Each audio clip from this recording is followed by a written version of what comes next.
সালাসু মাশাকিল তাহুল্লু বিসালাসি ওয়াসাইল, তিন ধরনের মুশকিল, তিন ধরনের তিন ধরনের উসিলা দিয়ে, তিন ধরনের উপযোগিতা দিয়ে সেটা কমপ্লিট হয়ে যায়, হল হয়ে যায়।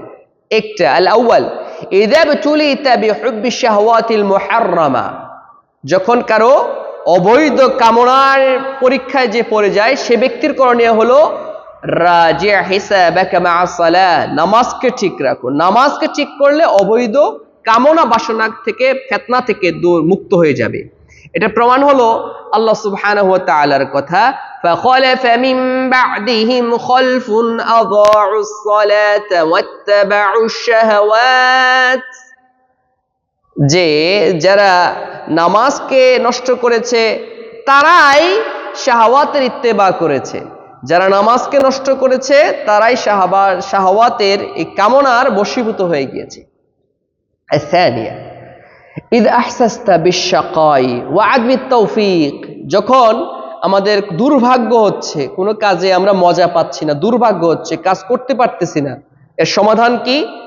রাজি' হিসাবাতাকা মা উম্মিক, মায়ের সঙ্গে হিসাবকে কমপ্লিট করো, মায়ের সঙ্গে সদাচরণ করো।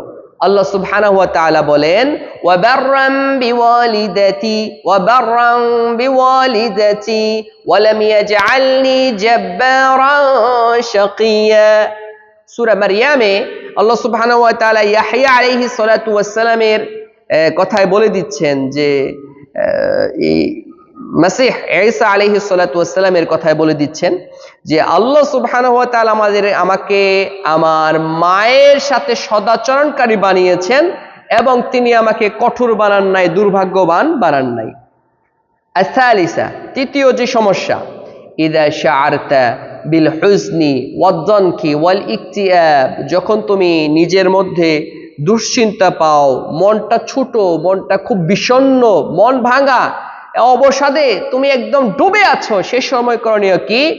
রাজি' হিসাবাতাক মা'আল কুরআনিল কারীম, কুরআনকে তুমি পড়ো, কুরআন পড়লেই তোমার এই ঝামেলা দূর হয়ে যাবে। দলিল কি? সূরা তাহাতে আল্লাহ সুবহানাহু ওয়া তাআলার কথা, ওয়া মান আ'রাদা আন যিকরি ফাইন্না লাহু মাঈশাতান তানকা, যে ব্যক্তি আমার জিকির থেকে, কুরআন থেকে মুখ ফিরিয়ে রাখে, কুরআনকে তিলাওয়াত করে না, গবেষণা করে না, তার জন্য জীবনটা সংকীর্ণ।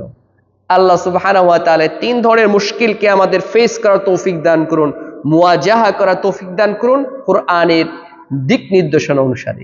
আল্লাহ তাআলা আমাদের ভালো করুন। সুবহানাকাল্লাহুম্মা বিহামদিকা আশহাদু আল্লা ইলাহা ইল্লা আনতা আস্তাগফিরুকা ওয়া আতুবু ইলাইক। ওয়াসসালামু আলাইকুম ওয়া রাহমাতুল্লাহি ওয়া বারাকাতুহু।